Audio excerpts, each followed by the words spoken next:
ایک بڑا اہم کیس جو ہے وہ سپریم کورٹ میں سنا جا رہا ہے 63A کے حوالے سے، اور اس کا براہ راست اثر پڑ سکتا ہے کہ کیا آئینی ترمیم جو ہیں وہ پارلیمنٹ کے اندر پاس ہوتی ہیں کہ نہیں ہوتی۔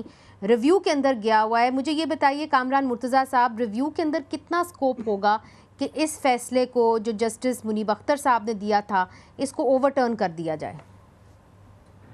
دیکھیے، ریویو جو ہے وہ ایک دستوری حق ہے، اور وہ دستوری حق جو ہے اس کو استعمال کر کے اس فیصلے کو اگر بینچ یہ سمجھے کہ ان سے غلطی ہوئی ہے تو اس کو درست کر سکتی ہے اس غلطی کو۔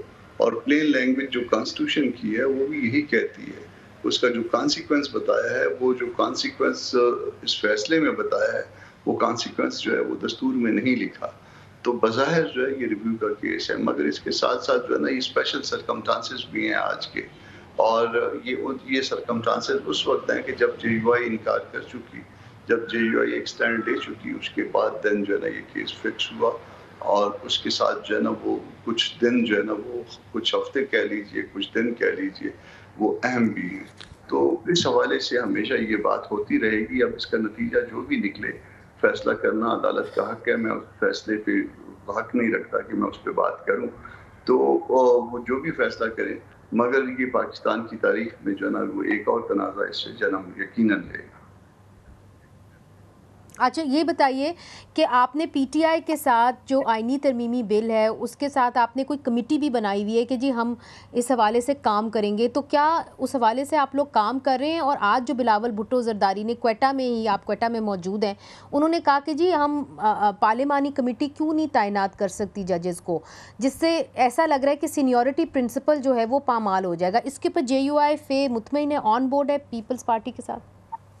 دیکھیے، ہماری دو کمیٹیاں اس وقت کام کر رہی ہیں، ایک پی ٹی آئی کے ساتھ جو ہے نا ہم بات کر رہے ہیں، اور ایک پیپلز پارٹی کے ساتھ۔ پیپلز پارٹی کے ساتھ بھی جو ہے وہ کوئی 3-4 دن پہلے 28 تاریخ کو میرا خیال ہے ہماری میٹنگ ہو چکی ہے، میری اپنی تھی، میں تھا، زیاد صاحب تھے جے یو آئی کی طرف سے، اور باقی ان کی طرف سے پاکستان پیپلز پارٹی کی طرف سے نوید قمر صاحب تھے، بخاری صاحب تھے، اور مرتضیٰ وہاب صاحب تھے۔ تو ہماری ایک میٹنگ ہو چکی ہے۔ کل بھی مجھے نوید قمر صاحب کا فون آیا تھا، وہ اپنے علاقے میں تھے، میں اپنے علاقے میں ہوں، کہ کب دوسری میٹنگ کرنی ہے۔ تو میں نے تو ان کو بتایا میں کوئٹہ میں ہوں، انہوں نے بھی بتایا میں کانسٹیٹوئنسی میں ہوں، اور پھر اس کے بعد جو ہے نا ایک آدھ دن تک آتا ہوں۔ تو دونوں جگہ بات ہو رہی ہے، مگر بات ہونی بھی چاہیے پارٹیز کے اندر بھی۔ پاکستان پیپلز پارٹی کے سامنے میں بھی ہم نے یہ بات رکھی کہ سارے معاملے میں شریک کریے پی ٹی آئی کو، تاکہ ہم جو ہے نا وہ ان کے پاس 80-90 سیٹیں ہیں، ہم اس کو کیسے نظر انداز کر دیں۔ ہمارا بڑا سخت اختلاف ہے پی ٹی آئی کے ساتھ بعض معاملات پہ، مگر ان کو عوام نے مینڈیٹ دیا ہے، رائٹلی دیا ہے، رانگلی دیا ہے، ان کے پاس ان حالات میں بھی یہ مینڈیٹ ہے، اور اس کو ہم کہیں کہ نہیں جی اس کو ساتھ بٹھاتے نہیں ہیں اتنے بڑے معاملے میں، تو یہ غیر مناسب ہو جائے گا۔ نہیں، مگر کامران صاحب، چونکہ چونکہ مولانا فضل الرحمان صاحب کو بہت، آپ کی جو رائے ہے وہ اس کو بہت اہمیت دیتے ہیں، خاص طور پہ قانونی رائے، اس کے اوپر جے یو آئی فے کہاں کھڑی ہوئی ہے کہ جی سینیورٹی پرنسپل کو ہم بائی پاس کر دیں گے، اور پارلیمانی کمیٹی جو ہے وہ 3 سینئر موسٹ ججز میں سے ایک کو چوز کرے گی ایز چیف جسٹس؟ دیکھیے، ہم اور بات کر رہے ہیں، ہم یہ بات کر رہے ہیں کہ اس کا سکوپ وائڈ کریے، اور کانسٹیٹیوشن امینڈمنٹس ایسی چیز نہیں ہے کہ منٹوں میں، دنوں میں، گھنٹوں میں اس کا فیصلہ کر لیں۔ ہم کہتے ہیں کہ یہ تمام اس پہ ڈیبیٹ اوپن کریے، ہم خود بھی اس کو ڈسکس کرنا چاہتے ہیں کہ پینل ہونا چاہیے یا نہیں ہونا چاہیے۔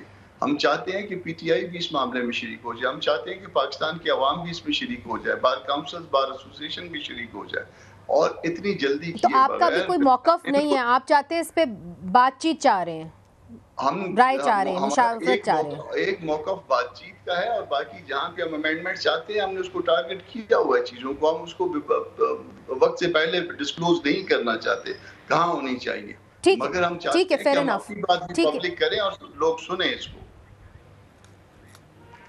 ٹھیک ہے، اس کے اوپر حسن رضا پاشا صاحب، پاکستان بار کاؤنسل کا کیا موقف ہوگا؟ کیا سینیورٹی پرنسپل اگر بائی پاس کر لیا جاتا ہے اور اس کے اندر صرف یہ ہے کہ جی پارلیمنٹری کمیٹی کے ہی یہ فیصلہ کرے گی اور سیاستدان ہی فیصلہ کریں گے کہ جی کون سے جج جو ہیں وہ چیف جسٹس اپوائنٹ ہوں گے، یعنی سینیورٹی پرنسپل ختم ہو جاتا ہے، پاکستان بار کاؤنسل کہاں کھڑی ہے اس پہ؟ دیکھیں، اس پہ ہم بھی ورکنگ کر رہے ہیں، 3 ہماری میٹنگز ہو گئی ہیں، اور اسی ہفتے ایک میٹنگ اور ہونی ہے۔ ہم اپنا مسودہ تیار کر رہے ہیں، ہمیں جو مسودہ اعظم نذیر تارڑ صاحب فیڈرل لا منسٹر نے جو دیا تھا اس پہ ہم اس دن بھی ہم نے کچھ ریزرویشنز بلکہ خاصی حد تک کی تھیں. ان کو 4.5 گھنٹے ہاٹ سیٹ پہ بٹھائے رکھا اور ان پہ تنقید بھی ہوئی, پرپوزڈ امینڈمنٹس پہ تنقید. نہیں, موٹی ریزرویشن سر آپ کی کیا تھی؟ میرا خیال ہے کہ یہ بیفور ٹائم اگر نہ ہی ڈسکلوز ہو تو بہتر ہے. مثلا ایک چیز بہرحال وہ یہ تھا کہ جو پہلا سن سیٹ کلاز دی گئی کہ چیف جسٹس کا تقرر وہ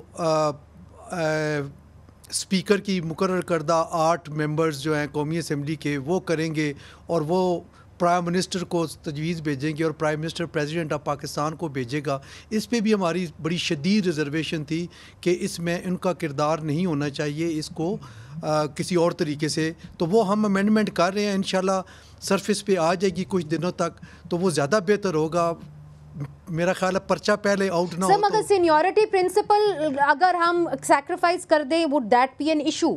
جو اس طرح ہم چیف جسٹس اپوائنٹ کرتے رہے ہیں کہ جی سینئر موسٹ جج آٹومیٹکلی چیف جسٹس بن جائے گا, اگر اس کو ہم لیٹ گو کر لیں تو کوئی مسئلہ تو نہیں ہے پاکستان بار کونسل؟ دیکھیں جو پروونشل ہائی کورٹس ہیں وہاں تو یہ نہیں ہے, وہاں پہ پک اینڈ چوز کیا جا رہا ہے. ابھی حال ہی میں آپ دیکھیں کہ تیسرے نمبر پہ جو جج صاحبہ تھی نہیں, مگر سر سپریم کورٹ میں تو ہے نا, سپریم کورٹ میں آئین میں یہ ہے کہ سینئر موسٹ. اب آئینی امینڈمنٹ آئے گی تو پھر, لیکن اس پہ ہم ابھی ڈیلیبریشنز کر رہے ہیں. میرا خیال ہے وہ آنے دیں تو زیادہ بہتر ہے کہ پاکستان بار کونسل اور سپریم کورٹ بار اس معاملے میں کیا سوچ رہی ہے. اچھا بالکل آخری بات, آخری جملہ شعیب شاہین صاحب, اگر مشاورت کے نتیجے میں یہ فیصلے آتے ہیں جس کے اندر سپریم کورٹ بار بھی ہے, جے یو آئی ایف اے بھی ہے, مجھے نہیں پتا آپ سے ہوگی کہ نہیں ہوگی, مگر چلے پاکستان بار کونسل بھی ہے, تو پھر کیا پی ٹی آئی کو قابل قبول ہوگی؟ دیکھیں پہلی بات تو یہ ہے کہ مجھے بہرحال کامران مرتضیٰ صاحب کے ساتھ اگر ہمارے پی ٹی آئی کے جو دوست گفتگو کر رہے ہیں, مجھے ان کے درمیان ہونے والی گفتگو یا کس حد تک ڈسکشن ہوئی ہے مجھے نہیں پتا. میں مولانا فضل الرحمان صاحب کی اس رائے سے اتفاق کرتا ہوں کہ یہ انلیجٹیمیٹ پارلیمنٹ ہے, ان کو کوئی حق حاصل نہیں ہے کہ آئینی ترمیم کرے. اور دوسری بات اس پہ حوالے سے 2 امپورٹنٹ آسپیکٹ ہیں. مخصوص نشستوں کا فیصلہ نہیں ہوا, وہ نیشنل اسمبلی انکمپلیٹ ہے. سینٹ کا الیکشن کے پی کا نہیں ہوا, سینٹ انکمپلیٹ ہے, ان کو کوئی حق حاصل نہیں آئینی ترمیم میں جائیں. اور جس طرح یہ آئینی عدالت کا معاملہ اٹھا رہے ہیں, یہ سپریم کورٹ بنانے کا مترادف ہے, یہ انلیگل ہے, نظام انصاف پہ حملہ ہے. اور 76 سال لگا کے 18th امینڈمنٹ کے ذریعے اگر ہم نے کانسٹیٹیوشن میں ترمیم کر کے سینئر موسٹ جج کو چیف جسٹس بنانے کا اگر ہم نے یہ ایک پرنسپل طے کر دیا ہے, تو اب اس کے اندر ترمیم کا مقصد صرف انٹرفیئرنس بائی دی ایگزیکٹو ہوگی. یہ بالکل انکانسٹیٹیوشنل ہوگا, ہم اس کو تسلیم نہیں کریں گے. ٹھیک ہے, بڑی کلیئر پوزیشن آ گئی. بہت بہت شکریہ شعیب شاہین صاحب آپ کا, کامران مرتضیٰ صاحب آپ کا بھی, حسن رضا پاشا صاحب آپ کا بھی بہت شکریہ. آپ 3 سینئر وکیل ہمارے ساتھ موجود تھے, مگر آپ کی باتوں سے ایسا لگ رہا ہے کہ جو ایک آئینی بحران ہے وہ مزید گہرا ہونے جا رہا ہے. مگر ایک رائے کم از کم سامنے آ گئی ہے کامران مرتضیٰ صاحب کی اور حسن رضا پاشا کی کہ سینیورٹی پرنسپل کے اوپر مشاورت ہوگی, اور مشاورت کے نتیجے میں کیا سینیورٹی پرنسپل ختم ہوتا ہے یا رہتا ہے یہ ابھی دیکھنا باقی ہے. مگر ایسا لگ رہا ہے کہ مشاورت کے لیے کم از کم یہ جو دونوں باڈیز ہیں, سپریم کورٹ بار ایسوسی ایشن, پاکستان بار کونسل اور جے یو آئی ایف, وہ جو ہے اوپن ہے.